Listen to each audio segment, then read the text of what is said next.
Everybody got it.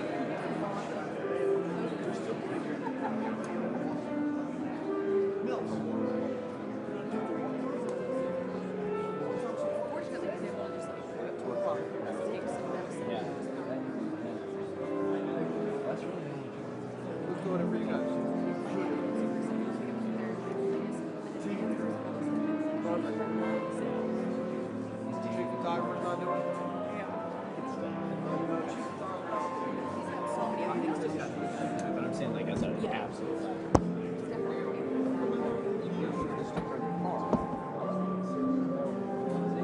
I know. You got the whole thing marked out. You know what? I can help you with these stickers, like $7.70. So do I. I have like 11 of them. I now ran out of my Cokes. I also have a Coke.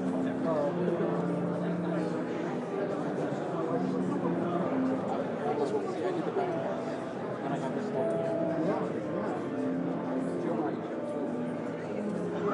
The work packs.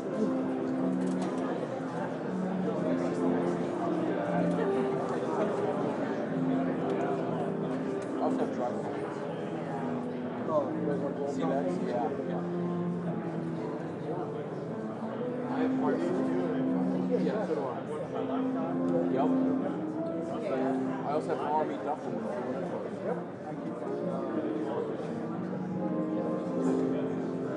also have a chair. Oh, I don't. Home other two of those. Oh.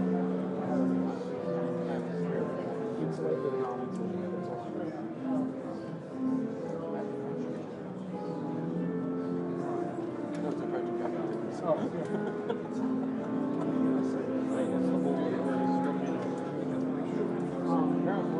We're having a therapy session about that. What's your problem? Like, what's your backpack problem? What's your backpack? I love that. 2 minutes should be said. Yeah, I don't know what to say. I'm just telling you what the lady said. You want me to do this? Try to squeeze in here. Look at this. Joe's not even mad at his parents. I also have this cup. Joe has 2 heads in front of him.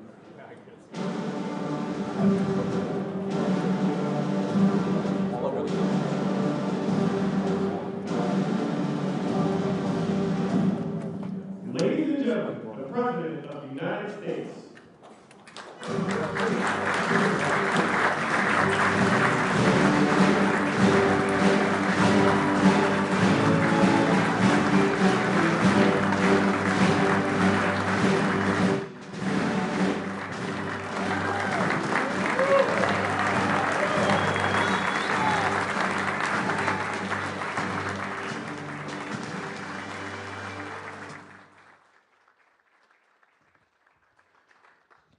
Well, thank you very much. I just said to Mike, this is fantastic.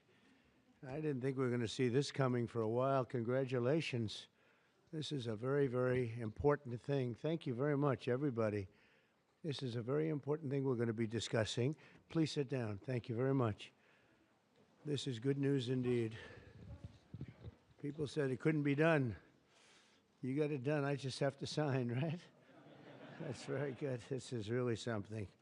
And it has to do with the California Auto Regulation, CRA. It's been a disaster for this country. And I want to thank everybody for being here. We officially rescue the U.S. auto industry from destruction by terminating the California electric vehicle mandate once and for all.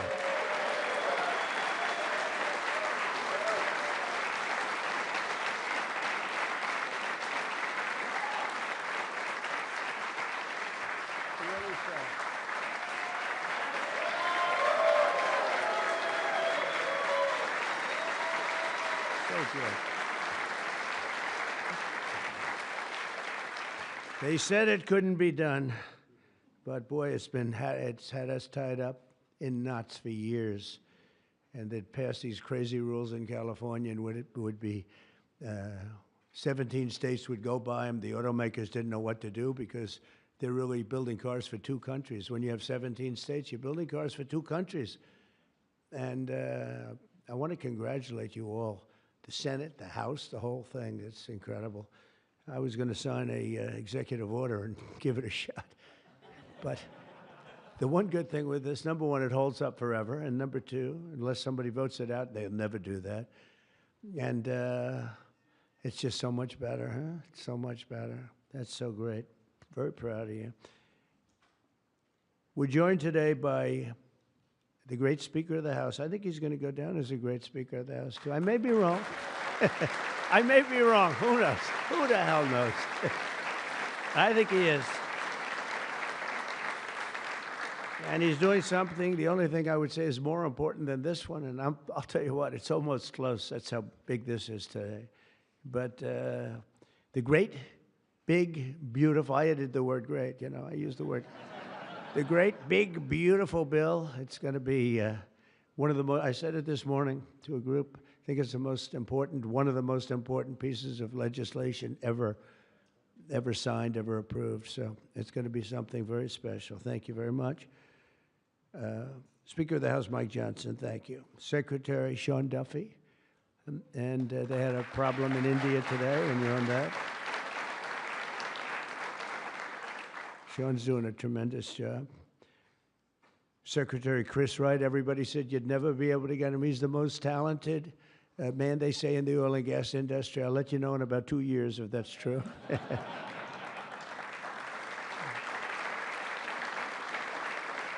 Well, Doug Burgum, you know, I wanted Doug Burgum to head up energy because he was so successful in North Dakota. He's governor. And he said, sir, there's one person who's much better than me. I said, who? They said, Chris Wright. I said, who the hell is Chris Wright? I had no idea. Now everyone knows Chris Wright. He's going to be more famous than me. But he said, there's a guy named Chris Wright, and if we could get him, he'd be better than I am, sir. And if you know Doug, Doug's not here, is he? If you knew Doug, he's always working someplace. But if you knew Doug, you'd know that he doesn't say that often. And he did. And Chris, you're doing great. But I don't like the oil prices have gone up just a little bit over the last few days. I was going to call it just really start screaming at you. Are we okay? Nothing wrong, right? It's going to keep going down a little bit, right? Because we have inflation under control perfectly. You probably saw the records. Everyone's on television saying, what's going on here? Trump has proven to be right. You know, all of these things. We've taken in $88 billion in tariffs in 2 months. $88 billion with no inflation. And if we're smart, there won't be. Now, we'd like to get this guy to lower interest rates because, you know, if he doesn't, we have to pay. We have a lot of short-term debt. Obama gave it to us originally, and Biden carried it on. They like short-term. I like long-term cheap debt. But a lot of the debt comes through because Biden, that's what, well, he didn't do it. I'm sure he didn't know anything about it. But somebody approved short-term debt. It's all over the place. And it comes due starting very soon. And if we would lower the interest rates by 1 point, we'd pay about 1 point less. That's $300 billion a year. Can you believe it? 1 point. If he'd lower it by 2 points, we'd pay $600 billion a year less. That's for years, 10 years, 12 years, whatever we make it. But we can't get this guy to do it. And the fake news is saying, oh, if you fired him, it would be so bad. It would be so bad. I don't know why it would be so bad, but I'm not going to fire him. I just want him to, you know, we call him Too Late, right? Too Late is his nickname, like Too Tall Jones. He was too tall, T-O-O. And I just say this because we want to get rid of inflation, and we have. But we're going to be paying more for debt. And all he has to do is lower it. Europe's done 10 lowerings. We've done none. And nobody understands it. Actually, today when the numbers came out, they were so good. You saw yesterday's numbers, incredible. No inflation. Today's numbers.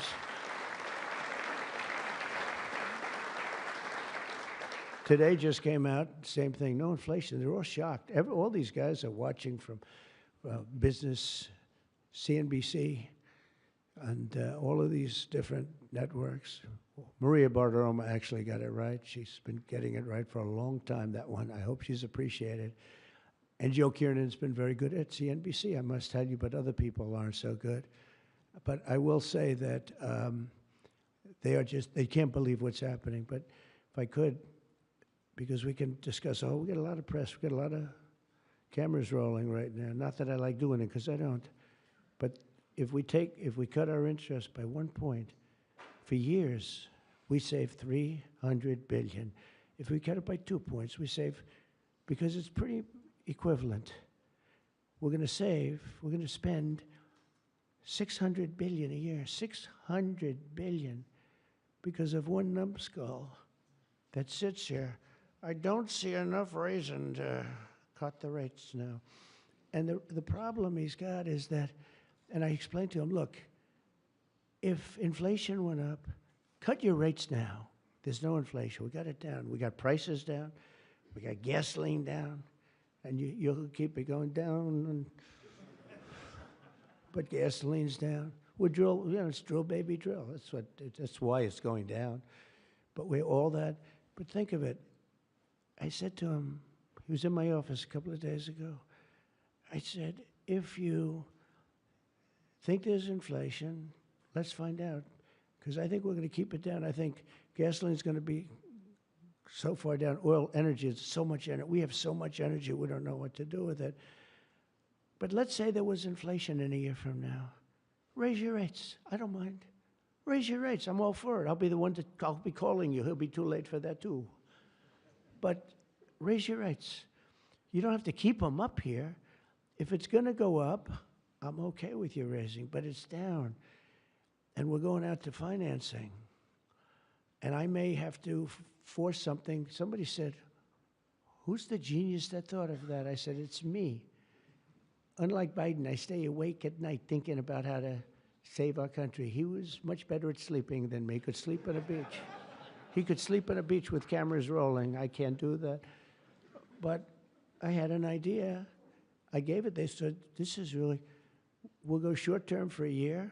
Let this guy get out of office. Somebody will come in, cut it a couple of points, and we'll save ourselves $7, $8, maybe even $900 billion a year. What is he doing? Why doesn't he lower these rates? And with that, we'll get on to the California standard, which is a disaster, okay? So, Chris Wright, you're going to get the numbers down. Thank you very much. Lee Zeldin, one of the most important men in this room. He's the man. I get nervous when I talk to him. He's doing a great job. Nuclear, I say, okay, you can take 2 weeks for that approval. It used to take 20 years, then they wouldn't approve it. Now I say, Lee, nuclear, I'll give you 2 weeks for an approval. A coal-fired plant, you only get a couple of days. And oil and gas will give you a week, okay? Something like that. But he's doing it so fast, and we have so many plants being built right now. It's so beautiful to see. And one of the reasons they're coming here is because they have to produce tremendous, especially the AI, they have to produce beyond believable amounts of electricity. And they're doing, I said to them, I think this was more or less my idea. They didn't have the idea only because they didn't think a thing like this was possible. I said, as you build your plant, you're going to become a utility. And you're going to build a separate plant right alongside of it. You're going to build it. You're going to build a plant that produces electricity. And you'll produce it through natural gas, coal, nuclear. We don't want to produce it through wind because we don't feel like ruining 50 miles of beautiful plains and beautiful vistas. And but we want to produce it. You know, interestingly, China's opening up a coal plant every single week. But now I'm finding out it might be 2 plants every single week. And, you know, usually that's a good gauge. If they're using coal, I guess we're supposed to use coal. And, you know, we went to a coal standard. And not that you have to use coal. You're going to use whatever's best. I want to introduce also Senate Majority Whip John Barrasso, who's a tremendous guy, doctor. Okay? And he is a tremendous guy, tremendously talented doctor. When I have a medical situation for the country, for myself, I haven't used him, but I might have to. Maybe I'll do that. If it's serious enough, I think I'd probably do that. But he's a tremendously talented gentleman who happens to be a senator and one that's very respected. Chairwoman Shelley Moore Capito, and congratulations. I just endorsed your son. Did you know that? I endorsed your son. I endorsed your son, who's running in West Virginia, and he's great. In fact, he's all Trump all the time. I think much more so than you, actually. If you want. You were his largest impediment. No, I'm only kidding. He's all Trump all the time, and he's going to win big, and so congratulate him. Okay, he's really been fantastic. So many people have told me. Thank you. And House Majority Leader Steve Scalise, who's a brave man. He went through hell. Steve went through hell. And we have a lot of other people here that I won't be able to because they don't have your name down, and I'm looking, and I see people's names. I'll do a couple of you, but thanks as well to Mark Wayne Mullen, Senator. Mark Wayne, thank you. Stand up, Mark Wayne. Don't fight him. He's a serious fighter in a lot of ways, and he's a great guy, too. Thank you, Mark Wayne. Deb Fisher. Deb? Thank you, Deb. Good. Pete Ricketts, who's going to do very well in the upcoming election. Thank you. Thank you, Pete. John Husted, who's really moving along in Ohio. John, good luck. You're going to do well. All endorsed people. John Curtis, who's doing terrifically. John, thank you. Good job. They all say excellent. What can I tell you? Good job. And Bernie Moreno, who won a race that was not winnable. They all said it's not winnable. He won in Ohio. They said, you can't win that race. It's a waste of time. You're just wasting your time. Right, Bernie?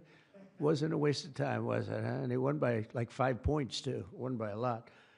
Along with Representatives Kevin Kiley, Vince Fong, Jay Obernolte, Doug Lamalfa, Darrell Issa. Where's Darrell? I haven't seen you in such a long time. Look at you. How good you look, huh? Good when you have those big margins. It's easier. John Joyce, great guy. John, thank you. Thank you, John.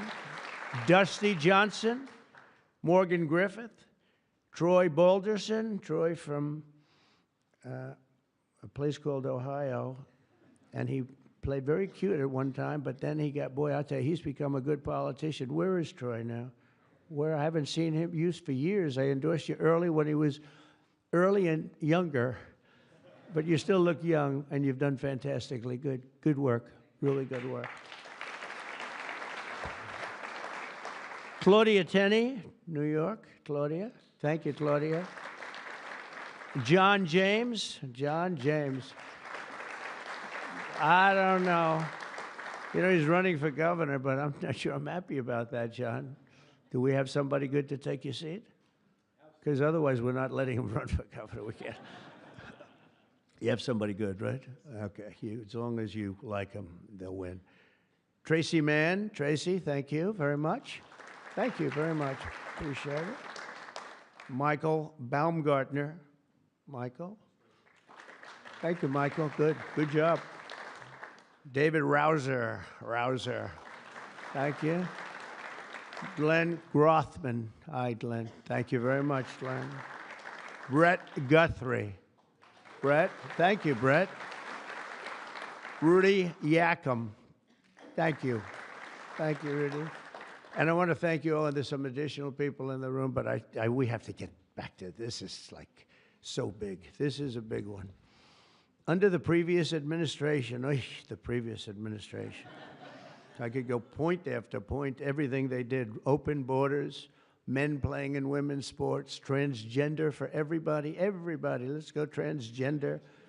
What a group of people you had over there. They must have hated our country. Under the previous administration, the federal government gave left-wing radicals in California dictatorial powers to control the future of the entire car industry all over the country, all over the world, actually. Because they have to build a car. They can't build 19 different cars called the same thing. And really, it was all over the world what was happening. They approved Governor Gavin Newsom's ridiculous plan to impose a 100% ban on all new gas-powered cars within a very short period of time. Think of this. You couldn't buy any other car except an electric-powered car. And in California, they have blackouts and brownouts. They don't have enough electricity right now to do the job. And countrywide, you'd have to spend $4 trillion to build the firing plants, to be able to, they call them a lot of things, charging plants, firing plants. $4 trillion you'd have to spend. In the Midwest, they built 9 of them. 9 individual, it's like a pump, just like a pump, except instead of gas, electricity comes out. They built 8 of them. $9 billion they spent for eight little hoses, $9 billion. Now, I'm sure they could have done it for about, one thousandth of that, but even if they did, it's unaffordable.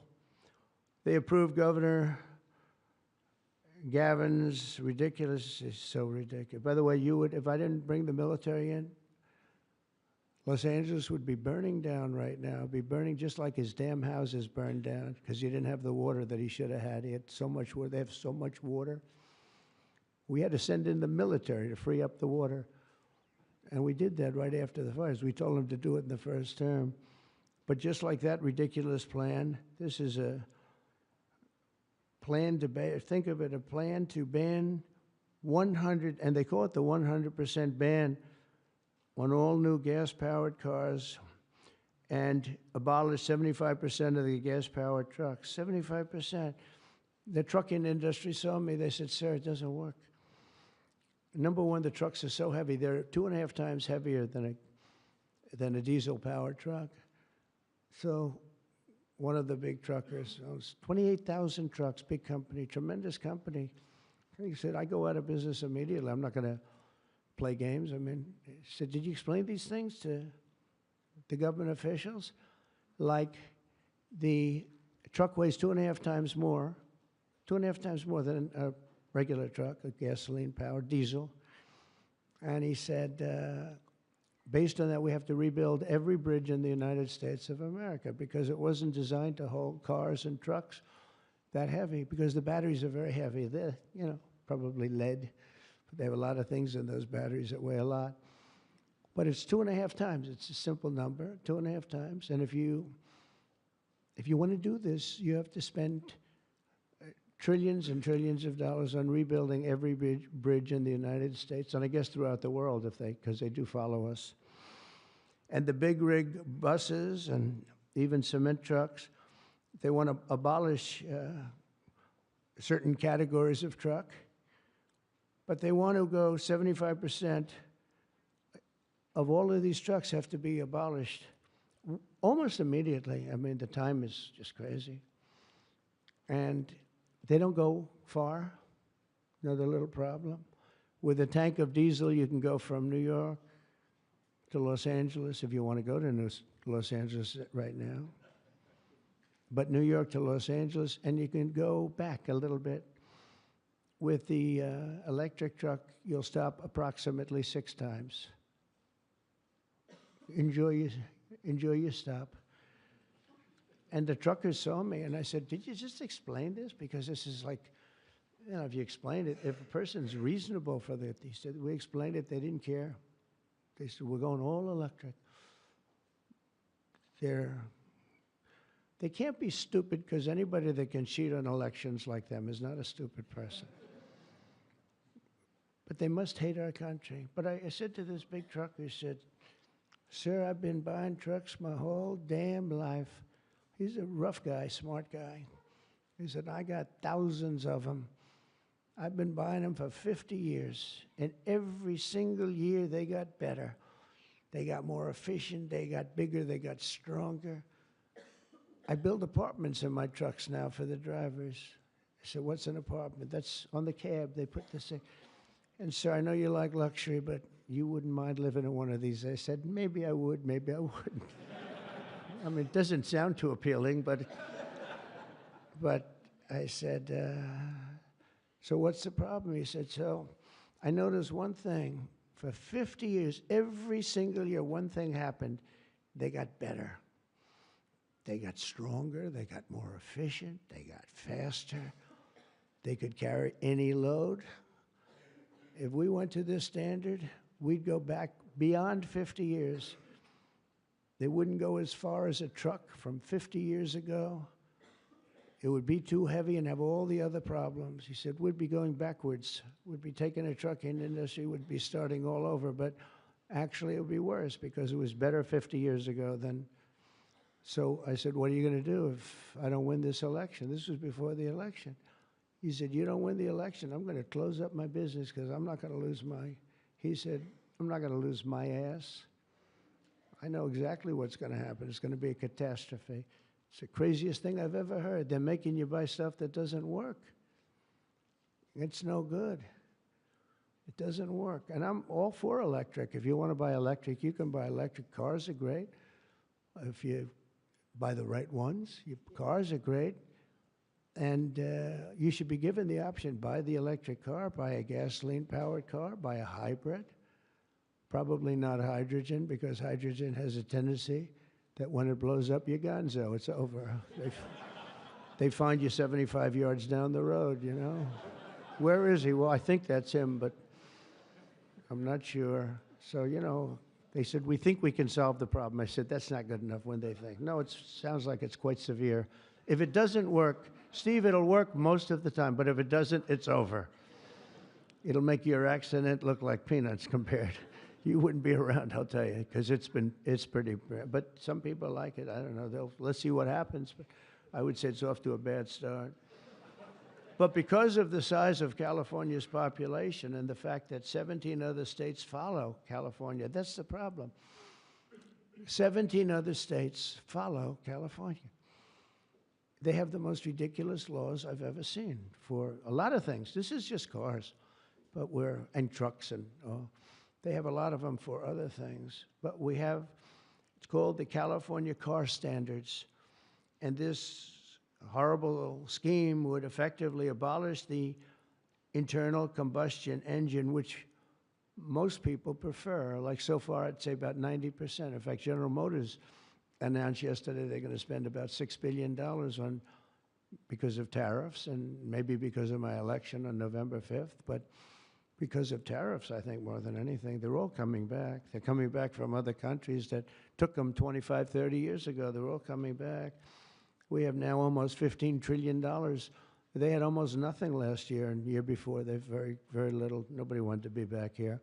Nobody wanted to come to our country anymore because we were like stupid people. We looked like stupid people. We were laughed at all over the world. Now we're not laughed at anymore, I can tell you that. But they wanted to shatter our domestic supply chains and literally grind civilization to a halt. We would have gone so far back. It's hard to believe, actually. Hard to believe when you don't have enough electricity to give a person a little air conditioning in the summer, and now they want you to take electricity and fire up all these cars. But we're not going to let that happen. Meanwhile, all of the auto jobs would be shipped to China because they're very strong on electric, and it lives off an estimated 200,000 American auto workers would be destroyed. It's one of the reasons I did so well with the United Auto Workers. And now I'm really doing well with them. I did phenomenally with them. No Republican ever got any numbers like I got. And the Teamsters, too. Sean O'Brien, the head of the Teamsters. These guys, they like Trump because I produce jobs. They know that. Everybody knew that the auto workers knew better than anybody how good the tariffs were. And the head of the auto breakers, I don't know him at all, but he didn't like me at all. Now he's going around saying, this guy's unbelievable. He was very nice to me the last few months. During the campaign, no, but if I've proven, I've proven it. I've done what I said I was going to do, and we've brought back tremendous numbers of jobs. And you're having auto plants built all over the country, all over. There's never seen anything like that. They're leaving from Mexico. They're leaving from Canada. They're leaving from other parts of the world. If they want a Mercedes-Benz, you're going to have it made here. It's okay to have a Mercedes, but they're going to make it here. Otherwise, they're going to pay a very big tariff. They already are. That's one of the reasons we have $88 billion. It's a lot of money. But that's peanuts compared to what we're going to be making in another few months. They haven't even kicked in yet. But we're not going to let any of these bad things happen, these stupid projections that I've been reading about for the last 6 months. I think these people are either corrupt or really dumb. And they're supposed to be economists. In the campaign, I promised to end this disaster, and today our Republican majorities in Congress have delivered. And I don't know, I can't imagine. It's so obvious. It's so good. Did we get any Democrat votes? Did we get one? Two? Who? 35. I think that's great. I think that's great. You got 35 Democrats. I think that's great. That, as far as I'm concerned. one in the Senate, on something that's so good. But who is the one? Well, I shouldn't have asked. I congratulate her. I don't care. I think it's great. It's very interesting. Why did I ask that question, Mr. Speaker? But in a few moments, I'll sign 3 pieces of legislation that will kill, totally kill. You can't do anything about it. They can't take us to court. They can't do any of the things they can do with the executive orders. And it's permanent. I'll sign 3 pieces of legislation that will kill the California mandates forever, and they're never coming back. Now, the auto companies are the most happy because now they're going to be designing and building one auto. It will be much cheaper. It's a much less expensive. They were showing me, one of the most respected people was showing me that to save a little, like a half a glass of fuel, cost them thousands of dollars with new computers and stop it. The engine has to stop and then turn on and blah, blah, blah. And I said, does it work as well? No, it's terrible. It's terrible. And that's to save a little bit of fuel, this much fuel that Chris Wright can produce with one extra little oil well someplace, right? One little, a small one, a very small one. But think of it. Your cars are going to cost you $3,000, $4,000 less, and you're going to have what you want. And again, you can get any car you want. You can get electric. A lot of people love the electric. They like Tesla. So do I, in all fairness. I like Tesla. And I like others too. But I also like combustion engines. And there are reasons for a lot of things. When I was in Iowa, we had an unbelievable victory, if you remember. Remember? That was nice. You won by like so much, nobody even talked about anything else. But that was a great victory. But it was unbelievably cold that night. And I was going to watch my victory in the area where I was going to make a speech. And the whole place was littered with cars. I said, what happened? They were electric cars, and they don't work in cold. I said, I didn't know that. And they don't work in extreme heat either. Other than that, they're wonderful. But if you're in a cold climate, how do you do that? But they're electric cars, and I noticed that, and then I didn't pay much attention because we won by about 65 points, so I was more interested in that. But I do remember that scene. I said, what the hell is going on over here? This historic action will also help us reduce inflation and bring down the price of automobiles and electricity very, very substantially. We're building massive electricity right now. It's already started because of that guy right there, Lee Zeldin. By far the most important man in the room, Mr. Speaker. Stand up, Lee.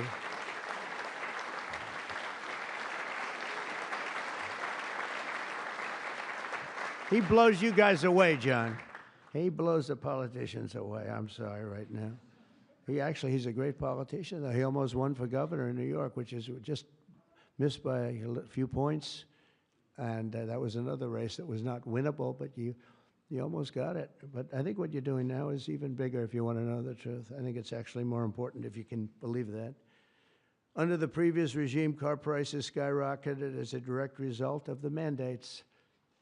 These mandates, this nonsense that you had to do. And they had so many other rules and regulations that the car companies who are here today appreciate that. And Susie Wiles is here today. Stand up, Susie. Most incredible woman. Most powerful woman in the world, they say. She's the most powerful. She was rated the most powerful woman in the world. Susie Wiles. One phone call and a nation is destroyed. She could destroy 5 nations with 5 calls, and she's doing a great job. More importantly, right? Doing a great job. There's nobody like. Energy prices would likewise soar as a radical left forced more electric vehicles onto the grid while blocking approvals for new power plants. They want to block the approvals. They want you to have a car with electric, but they block the production of the juice that runs the cars, and all of them, all forms of cars. It's just the craziest thing. We're in a different sphere now. We're in a whole different planet right now. The result would be rolling blackouts and a collapse of our power systems. We'd have a total collapse. You couldn't do it. You couldn't even do it. Think of it, they're forcing you to do something, and they want you to do boats also. I assume boats are being covered by this, and boats, they want you to go all electric, and the batteries are so heavy, the damn boat practically doesn't float. I used to have a lot of fun talking about that one on the tours. We'd talk about it. And I said, what would happen if the boat sank? Because we went to North Carolina, South Carolina, we visited boat factories, unbelievable guys. And they said, sir, we have one problem. They're forcing us to go electric for the boat. I said, how's it going to work? The boat will not float, sir. It's so heavy. And it won't go fast, and lots of other. And I did ask him a question, because I have a lot of background. My uncle was a big shot at MIT, the smartest guy. He never had a smarter guy. And I guess I have a little of that. My first question was, what would happen if the boat sank? Do you get electrocuted? Remember I said that? And I used to be decimated by these people back here, right? I used to be decimated. They'd say, what kind of a crazy question is that? So I'm actually serious. What happens if you're an electric boat and the boat is going down? You're in trouble, Susie. And I used to say, remember, oh, I'd get decimated. The audience loved it, but the press would laugh at it. I said, so if I have my choice of going down or jumping 5 or 6 yards away from the boat, but there's a shark there, what do I do? You know what I said? I'd rather be electrocuted. I said, I'll take electrocution every single day. But actually, he said, nobody's ever asked me that question, sir. He makes boats. Nobody ever asked me that question. This is really an unusual question. He said, and honestly, I don't have the answer. He wasn't able to. I said, don't worry about it. If I win, you won't have to worry about it. But today we're saving California, and we're saving our entire country from a disaster. Your cars are going to be thousands of dollars less money. And even the ones that, if you buy electric, we're not going to make you do certain things that are just a waste of money and just time-consuming waste of money. They make you do things that are no good for anybody, make the car worse, and make it much more expensive. Over the past 5 months, our administration and Republicans in Congress have fought for the American auto worker and for Teamsters and for, by the way, right to work. We have them all. We have, you know, we just call them just workers. We fought for workers like no one has ever fought before. I understand that. It's why we won. We won with workers. We won with young people. I just saw with TikTok, I was #1 on TikTok in its history. Can you believe that? So I guess I like TikTok. That's why they're saying, are you saving? And we probably will save TikTok, actually. But on my first day in office, I ended the Green New Scam and abolished the EV mandate at the federal level. We abolished it, which is basically that everybody will be driving an electric car within a very short period of time. Now I know why Elon doesn't like me so much, which he does, actually. He does. And he never had a problem. You know, it's very interesting. This is not something new. This has been there from day one, Speaker, right? We're going to abolish the EV mandate. And Elon still endorsed me because, honestly, he never, ever spoke to me about that. And I used to say, I'm amazed that he's endorsing me because that can't be good for him. I'm abolishing the EV mandate. And I once asked him about it. You never talked to me about that. He said, well, as long as it's happening to everybody, I'll be able to compete. It was a very interesting answer. I thought it was a very honest answer, to be honest with you. And I talked about it, that incredible, you know, you would have thought he would have been, from day one, you got to make sure you don't do the EV mandate, the abolishing, and never did. Very honest in that sense. And he did say to me, I actually asked him because it was like really strange how I'm with him. He's very, you know, a friend of mine, and he makes electric cars, and we're saying you're not going to be able to make electric cars, or you're not going to be forced to make all of those cars. You can make them, but it'll be by the market, judged by the market. And that's what he said. He said, as long as I'm on the same plane as everybody else, we're going to do good. We make a better product. I said, that's very cool. It's very cool. That was my answer. After that, he got a little bit strange, but I don't know why, over much smaller things than that. As part of the One Big Beautiful Bill, we'll also further slash the funding for the Green New Scam. As you know, it's the greatest scam in history, saving American taxpayers hundreds of billions of dollars. The windmills are killing our country, by the way. The fields are littered with them, junk. They're littered with them. and they get older, and they get rusty, and they get bad, and they get... This is other countries also. It's the greatest scam in history. It's the most expensive energy you can buy. They're ugly. A friend of mine comes from Minnesota. He's been in New York. He hit it big. He's a very successful guy, actually. And he wanted to go back, see his mother who's not well, and he went back to Minnesota. Hasn't been back there in 20 years. And he said, it's unbelievable what happened. He said, I'm driving down a highway and up a certain road and the most beautiful fields. I remember them so well. And I was so looking forward to seeing them again. And I looked at them, and they had windmills all over them, these horrible, horrible structures. A very smart guy, this guy. He said, these ugly, horrible things. And he said, it was so bad, I actually drove back to see it because I couldn't believe it. Before I even got to my mother, I drove back. I said, how much do you like your mother? But no, it hurt him to see it. He said, I looked at this field that was one of the most beautiful places in my own mind and imagination that I've ever seen. And I said, it's littered with this garbage. It looked like a junkyard, he said. And some, you know, so then you get different manufacturers, and they don't look alike, and they're not painted alike, different colors. You have, even if they're white, one's a beigey white, one's a darker white, one's a lighter white. And then they start to rust after 4 or 5 years. And then they start to wear out, and nobody takes them because you're not allowed to bury the propellers, the props, right? You can't bury the props for some reason. I don't know why, but they say that you can't bury a certain type of fiber, and if it goes in the ground, we're all going to die. It's what bullshit this is, okay? They can't bury. So what they do is they leave them up. If you go to Palm Springs, California, take a look. You go into this beautiful community. Before you go, it's like you're riding through a junkyard. Windmills all over the place. Tall ones, short ones, dead ones. They're all dead. Some are hanging over by a thread.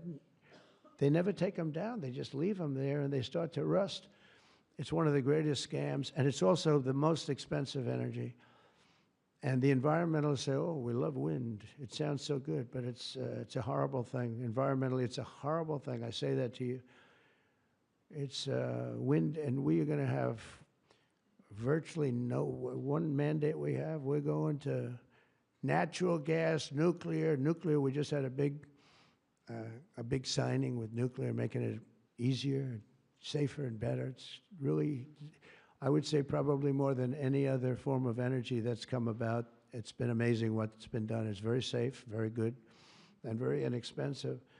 But we're not going to let windmills get built because we're not going to destroy our country any further than it's already been destroyed. You go and look at these beautiful plains and valleys, and they're loaded up with this garbage that gets worse and worse looking with time. It starts when the rust comes. 4.5 years, it starts to rust. And it's very expensive to paint them.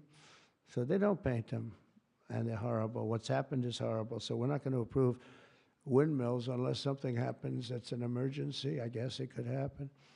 But we're not doing any of them. I hope the Senate will soon pass a bill the House can quickly approve and get to my desk by the 4th of July. We'll have this done. And to further defend our auto workers, I imposed a 25% tariff on all foreign automobiles. Investment in American auto manufacturing is surging because of it. They have Mercedes all over. They pay 25% if they don't make the car in the United States.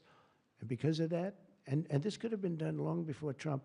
This could have been done by any one of the presidents. I did it with China. The reason you don't have Chinese cars here is because I imposed it my last term. I actually asked the question. I said, do we have any Chinese cars here? No. Why? Because you imposed a 25 or 27.5% tariff on Chinese cars. So they're not coming here, but they are going to Europe all over the place. But I love China. We just made a deal, and I respect President Xi a lot. And we made a deal that's good for both countries. The deal we made with China, good for both countries. Going to be a lot of money made, and it's going to ultimately open up China, which is the ultimate thing. And I'm going to be working with President Xi. We had a long talk about it. And that's going to be good for China. It's going to be good for us. But we're going to be opening up China. That's bigger than what we signed. And I think Had we not signed it, that wouldn't be happening. It's going to happen. It's going to happen fairly soon. But to further defend our auto workers, I imposed this 25% tariff on all foreign automobiles and investment in American manufacturing and auto manufacturing. All manufacturing is surging. And I might go up with that tariff in the not-too-distant future. The higher you go, the more likely it is they build a plant here. Ford has just announced that it's going to invest $500 million in some of the things involved in what we just did. General Motors is going to spend $4 billion. They just announced that yesterday. Stellantis announced that it's going to reopen its Belvidere assembly plant. That's good. I know the plant very well. Had a lot of problems. They're going to spend $5 billion. And Hyundai announced that it will invest $21 billion in America. They wouldn't have invested 10 cents if we didn't have tariffs, including for manufacturing American steel, which is doing great. American steel is doing great now because of what we did. You wouldn't have, if I didn't put tariffs on steel, they were dumping steel. China and a lot of other countries were dumping steel in our country, garbage steel, dirty steel, bad steel, not structurally sound steel, real garbage, but it was still there, lots of it. And if I didn't put tariffs, I put 25 and 50% tariffs on steel, right? John James would put tariffs on steel, and we were doing great with steel. Now we're really doing great. A big investment is being made in Pennsylvania. You've been reading about it. They're going to spend $17 billion on U.S. steel.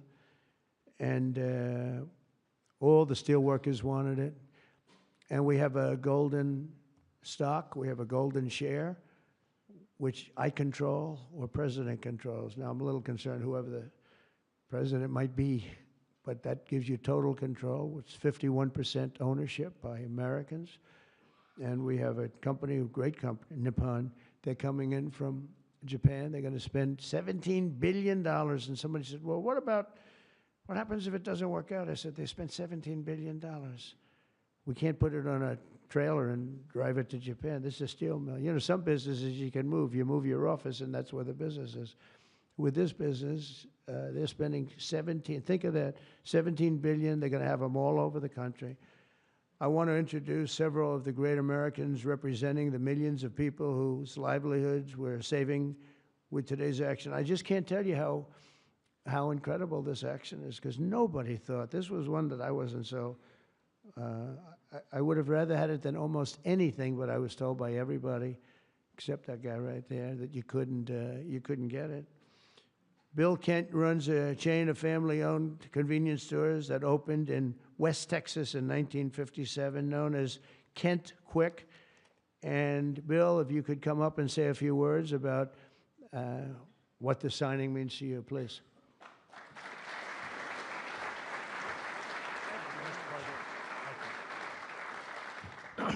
Wow, you're probably wondering why I've called you all here today, right? What a great day. From my perspective, I'm in the convenience store and petroleum marketing business, and what this does is it gives us freedom. It gives the consumers freedom to pick what kind of car they want, but more importantly for us, it gives us the ability to plan going forward, because with mandates, we were forced to have to look at putting in infrastructure that frankly is extremely expensive and doesn't give you any return.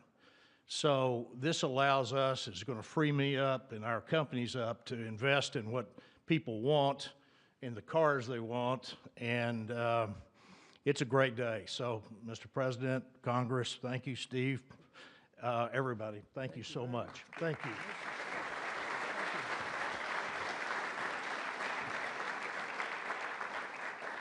And a friend of mine for a long time is John Hess. He's one of the top CEOs in the country, and he's now the CEO of Hess Corporation, one of the biggest oil producers, and he's a fantastic person with great knowledge of the subject matter.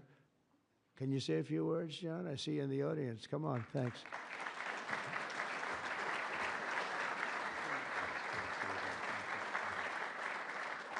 Hi, I'm John Hess, and CEO of Hess Corporation, a proud producer of oil and gas in North Dakota and the Gulf of America. And so you all know that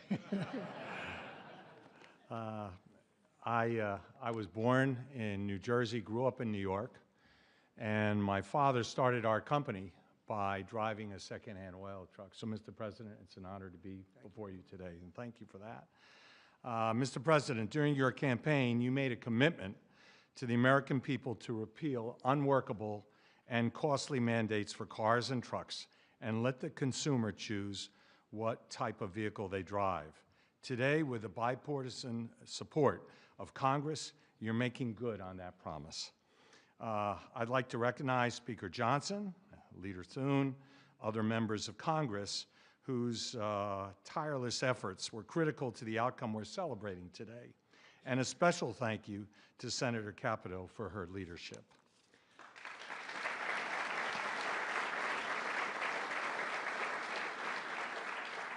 This announcement today is about consumer choice and affordability for American families. It's also about making our country auto industry more competitive, Mr. President, and you said that very eloquently. As you know, Mr. President, one-size-fits-all policies like those adopted in California do not work. America, in every state, every American should be able to choose what they want to drive, not the government. We as a country would be basically leaning into our competitive advantage with this repeal on oil and gas. Oil and gas are a strategic industry for our country, underpinning energy dominance, economic prosperity, and national security. We are truly energy independent. So, Mr. President, on behalf of Hess Corporation, on behalf of the oil and gas industry, and every family across our country, thank you for your courageous leadership and your commitment to consumer choice and energy affordability. Thank you very much.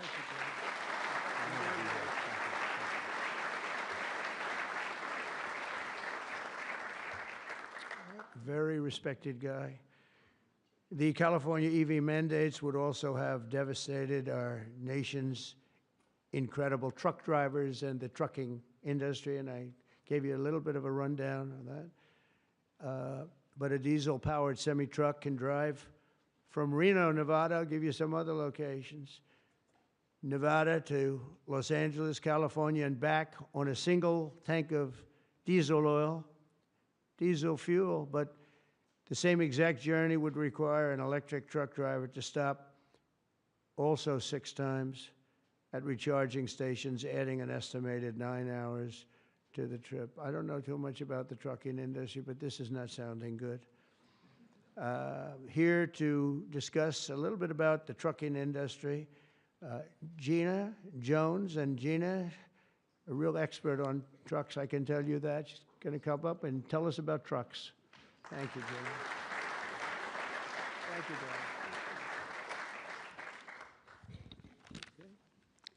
Thank you, Mr. Thank you President. very much. And thank you, members and Congress. The trucking industry has America's back, and we are grateful that a president and the administration that have our back, too. Today, trucks are 99% cleaner than a generation ago. We need great partners in government to continue that process. We cannot allow one state's regulations to disrupt our entire nation's supply chain. Allowing California to do so would have negativity impacted the hundreds and thousands of truck drivers who deliver critical goods across the country each and every day. In order to deliver for American families and businesses, we need realistic national standards. With the signing of this resolution, Mr. President, you have delivered the leadership that trucking industries need. Promises made, promises kept. On behalf of the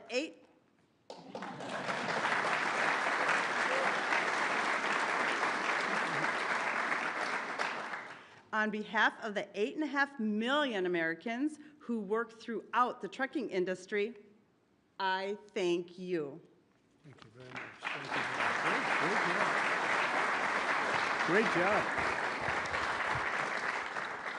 So just to wrap it up, I say under the Trump administration, we will restore the full strength, might, and glory of the American auto and trucking industry. We'll protect our truck drivers, auto workers, small business people, and manufacturers all over our country, and actually all over the world, and that's okay too. They'll be doing a product that works, a product that's much more efficient, that's better, it's much better, less expensive, and we'll put affordable energy and affordable car ownership back on the center of the American dream as we make America great again, and that's what's happening. We're making America great. You know, when I went over to Saudi Arabia, Qatar, UAE, just a couple of weeks ago, the leaders of those countries, and they're very smart people, they said, you know, you've made in a short period of time America the hottest nation in the world. It's the hottest you're the only one we talk about now. And 6 months ago, it was a laughingstock.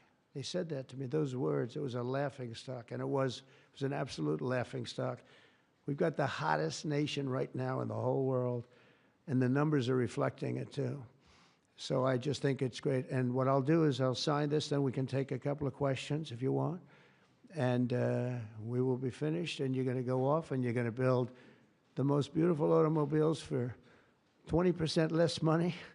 And I want to thank you, man. You have done some job. Thank you, Mike. Thank you, everybody. You guys want to come up here? Beyond it?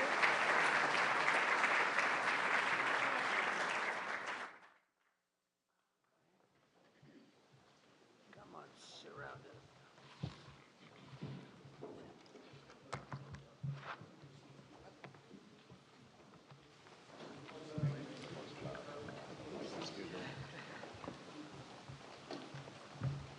Okay, we're going to sign 3 bills that do everything I just said.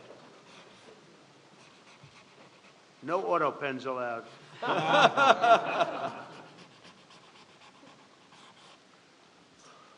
That's for you. Keep that, Mike.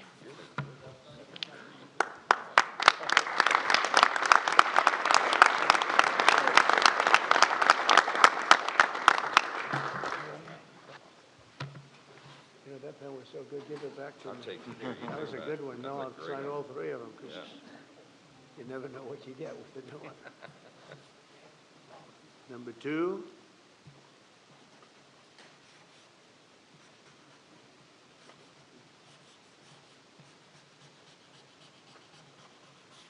Very steady hand. It's very important. Very steady.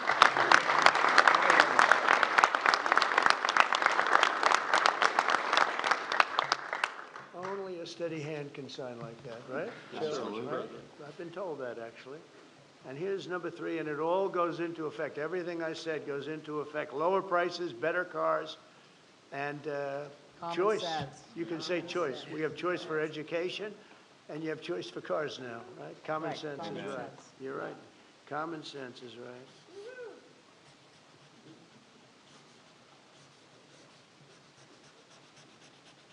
Okay, now I can give you the pen. And I'll give you these.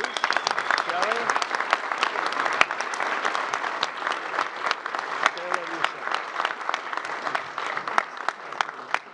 Congratulations, John.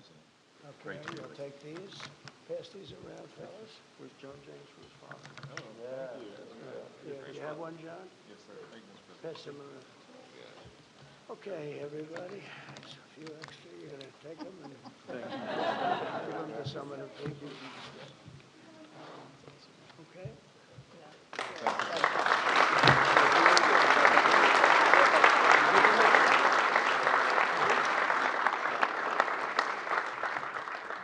Go ahead, please.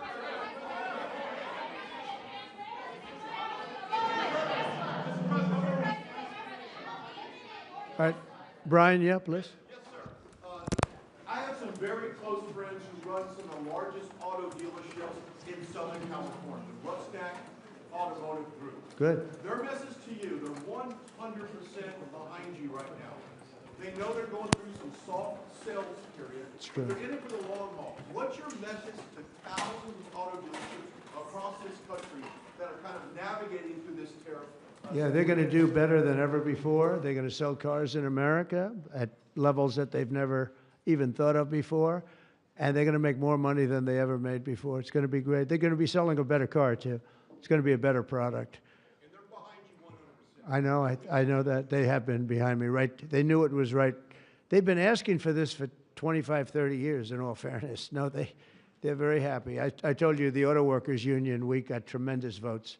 But they like me today even better than they did on Election Day on November 5th because they see the results now. They're all happening. And yeah, and they have plants moving in, Brian. A lot of plants are moving in. Thank you very much for that question. Yeah. Was Governor Gavin Newsom trying to kill the auto industry? Oh, he was killing the auto industry. I don't think he knew it. I think he's a guy who he's just got a faulty thought process. You look at that train. The train is the most. I've seen people, stupid people with cost overruns for years. I've watched where something would cost twice as much or 3 times, but this thing is costing 20 times more. It's the most incredible disaster I've ever seen. That's one. The cars are just as bad. Everything's bad. And now you have this situation. So his own sheriff, who's a good man, by the way, said 2 days ago or 3 days ago that we could not have done this without the military. They were going to take over this whole, they couldn't have done it. Now today they got him to change his tune. He said, oh, I think we could have handled it. You know, it's so sad. He was so honest. I was using his quote all over the place, and they got him to change. But he knows. Los Angeles would be right now burning to the ground, just like the houses burned to the ground. It's so sad what's going on in Los Angeles. Think of it. They had a fire that should have never had because they should have listened to me in the water. Eventually, we broke in and we had the water come down from the Pacific Northwest. I could show you pictures now with the half pipes, the big half pipes coming all the way down California. Water, so much water. They don't have any droughts. They don't have any. They have so much water. They sent it all out to the Pacific Ocean for 20 years. So ridiculous. And we got them to take it now. But what they do and what they're doing, this is a big problem. And what they really want to do is keep criminals because they're trying to protect criminals. Sanctuary cities are a disaster in this country.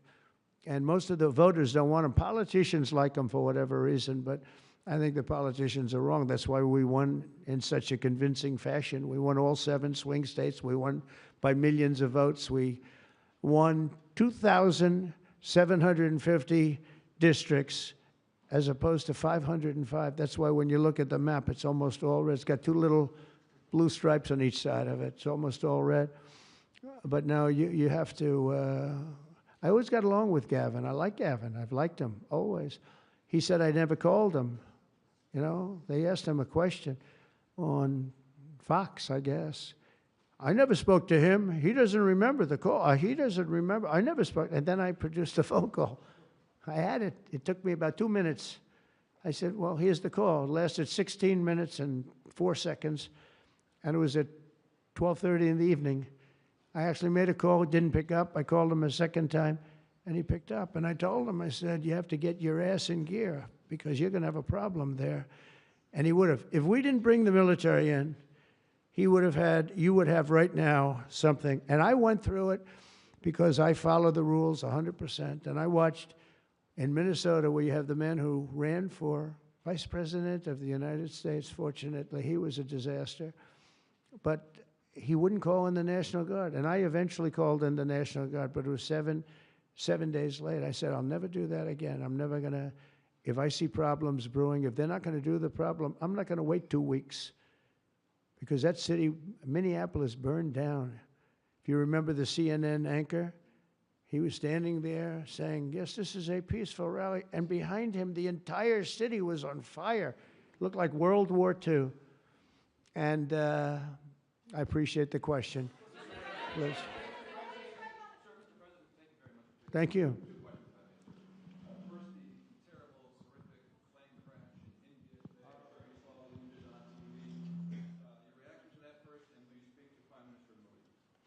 The plane crash was terrible. I've already told them anything we can do. It's a big country, a strong country, and they'll handle it, I'm sure. But I let them know that anything we can do, we'll be over there immediately.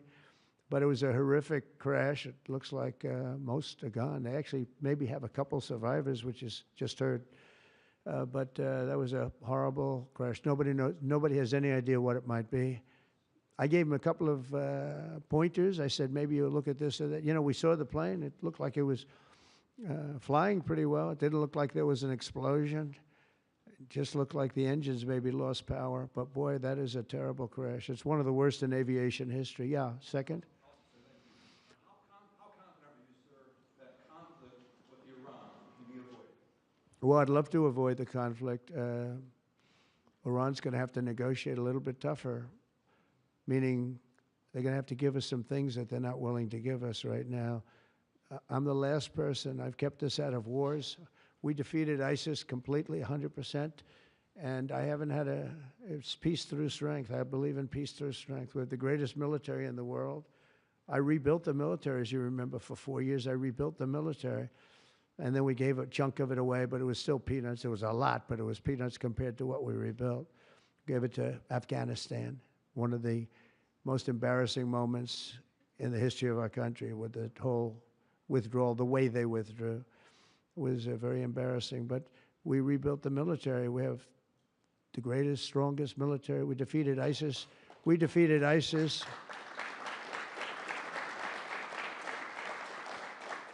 We defeated ISIS in 4 weeks. It was told to be 5 years. It was going to take 5 years, anywhere from 4 to 5 years. We did it in 4 weeks. With, by the way, headed by the general who's now the head of the Joint Chiefs of Staff. That's why he's there. He said it would take 4 weeks, and he did it in 4 weeks. He did actually a little bit faster. So we have a great country, and we're going to keep it that way. And when it comes to Los Angeles or other cities, if we see other cities are gearing up, and these people are agitators, they're paid, they're professionals, they're insurrectionists, they're troublemakers, they're all of those things. But I believe they're paid, and we're going to find out through Pam Bondi and her great staff, her great people at Justice, who they are. And Mike, I think you're doing some investigations in that in Congress, but we're going to find out who they are, because they're really, I think what they're doing is unbelievably illegal. Just one thing, so they took the bricks away from people. They're walking in with satchels of bricks. Now, why do you have bricks? You have bricks because you throw bricks. They're very potent. If they hit you, they kill you. And they took them away. The military took them away. They saw him. What the hell is this? The guy could hardly carry him. He had many bricks. He's a strong guy, couldn't carry him. And they saw that, and they took him away. Then they found others with bricks. But they're ingenious. They also brought hammers along, very heavy hammers. And I saw them pounding the curb and pounding the sidewalk. And it was like a military operation. This guy's pounding strong, boom, big shots. And it was breaking up granite, the granite curbs. And the granite was breaking up, and the concrete was breaking up. And there was lines of people standing there, and they're handing him. And then he stopped handing them. They just went down and picked him up. It was so professional. I said, that's a professional organization. This is not like people at random. This guy's breaking up because they couldn't use the bricks. So who would think of this even? Did a lot of damage. A lot of curbs are broken. A lot of sidewalks broken. But I never saw that before. That's one I haven't seen. I thought I saw it all. And they have it on tape. And with that, people get killed. You know, they go to the bridges and they drop the concrete off the top of the bridge with a car coming along at 70 miles an hour, and the person dies. And we had a lot of car problems. You saw that. They were all over the road. They were littered all over the road where the cars got stopped by concrete going through the front windshield. Now, these are bad people. If we didn't go, Los Angeles right now would be on fire. It would be a disaster. And we stopped it. And last night was very good. Nobody showed up. You know why they didn't show up? Because we were there. If it was just the police, because the police are great. I know those police, they're great, but they're told not to do anything. They're not allowed to act. Thank you.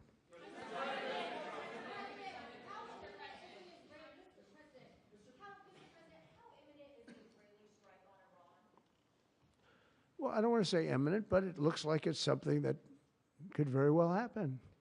Look, it's very simple. Not complicated. Iran cannot have a nuclear weapon. Other than that, I want them to be successful. I want them to be tremendous. We'll help them be successful. We'll trade with them. We'll do whatever is necessary. You know, I stopped a war between India and Pakistan. And I stopped it with trade. Nobody, I don't think I've ever seen a story written about it, but it was pretty cool. They were getting ready. Pakistan was their turn to hit, and eventually they're going to go nuclear. And I stopped it. I called each. I respect each leader greatly. I know them. And I spoke to them, and I talked about trade. I said, but you're not trading with us if you're going to go to war, if you're going to start throwing nuclear weapons around. And I said it to both of them, and they were both unbelievable, actually. They understood it exactly. They stopped. I stopped that war with phone calls and trade. And India's here right now negotiating a trade deal, and Pakistan's coming, I think, next week. And I'm very proud of that. Nobody died. Nobody, the nuclear weapons, they each have very severe, very substantial numbers of nuclear weapons. And I think we should get some credit for that. You know, the whole Republican Party should, because that's their mindset. Please. Yes, ma'am. What?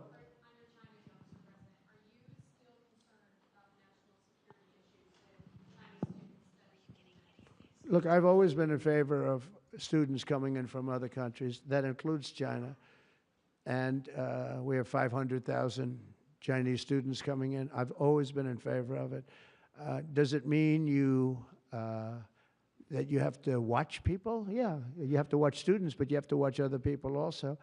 I've always been strongly in favor of it. I think it's a great thing. It's also, it's good for our schools. It's good for, I think it's good for our country. I'm also in favor of having them stay. I've been in favor of letting them stay. If you get educated for 4 years, you're willing to get educated for 4 years. I like people being able to stay. You know, they have some great students. You have some, yeah, these are Republicans clapping, you know, because a lot of Republicans don't like that idea. I happen to like it. I'm a real Republican, believe it or not.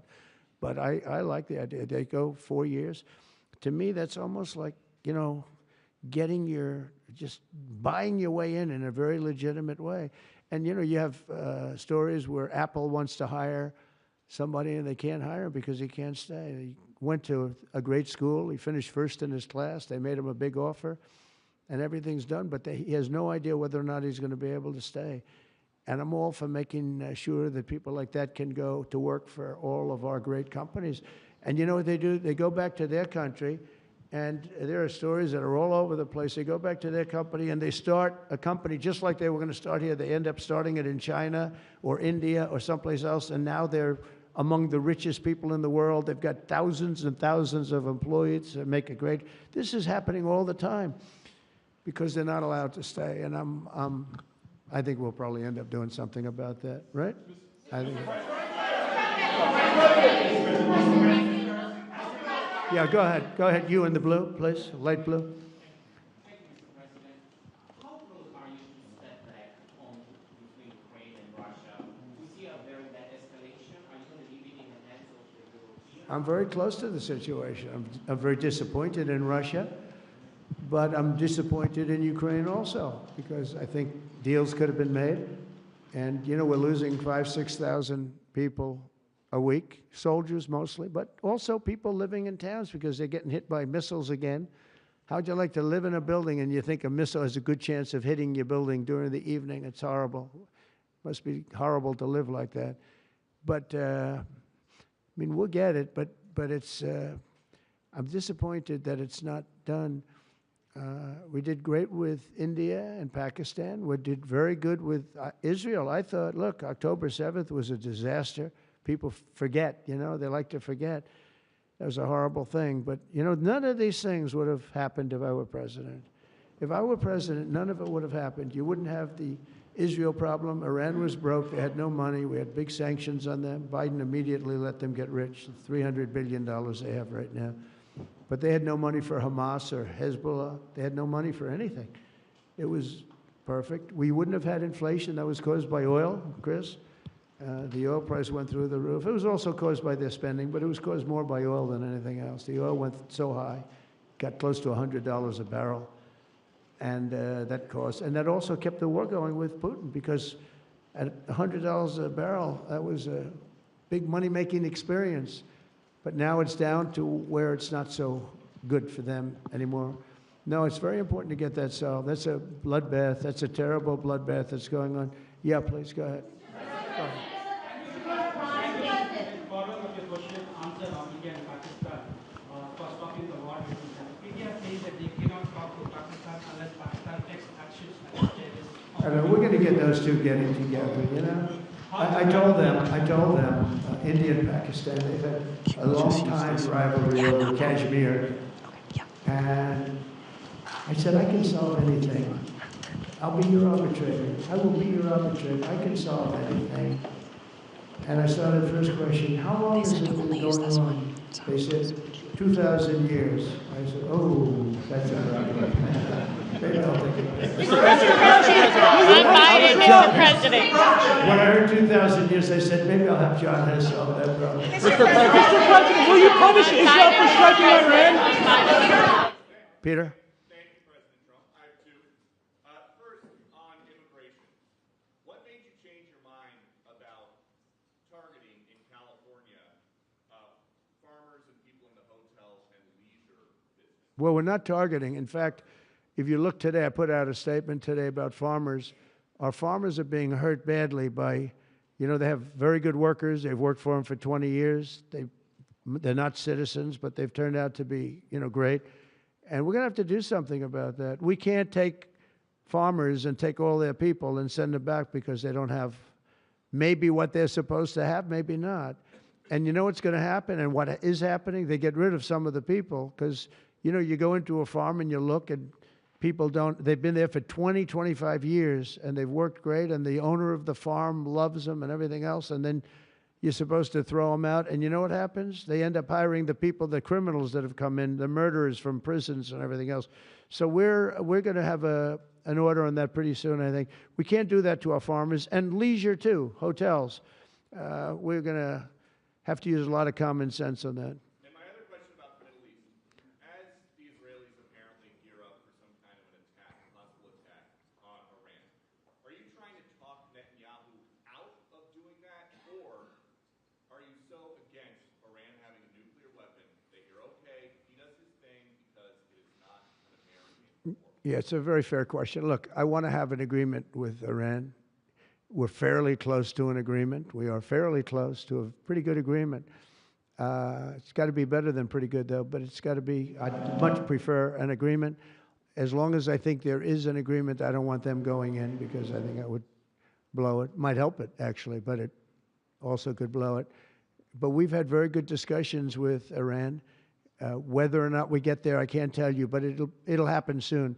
I say this, Peter, very strongly. They can't have, whether it's going in or not going in, they can't have a nuclear weapon.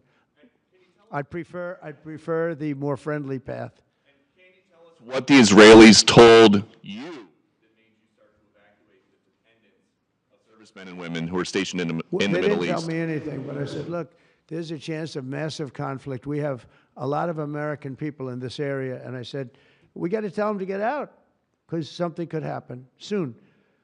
And I don't want to be the one that didn't give any warning and missiles are flying into their buildings. It's possible. So I had to do it. You know, I had the choice. Do I do it or not? Doing it has its downside, but it also has its upside. Like, you're going to save a lot of lives if it should happen. Hopefully that doesn't happen.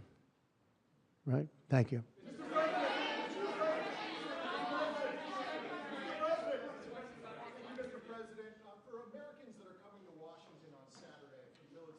It's going to be a great day. What would you like folks to take away from that day? What would you hope that they would remember? And also, Mr. President, our country is, and how strong our military is. We have the strongest military in the world. You know, it's very interesting. 3 weeks ago, it was the end of world anniversary, end of World War II, and I called France, and Macron, who's a good man, I said, "What are you doing?" He goes, "We're celebrating World War II, our victory." I said, "Your victory? Your victory? Tell me about that." And then I called somebody else, and I happened to speak to President Putin at the time. Now, in all fairness to him, he lost 51 million people, and he did fight.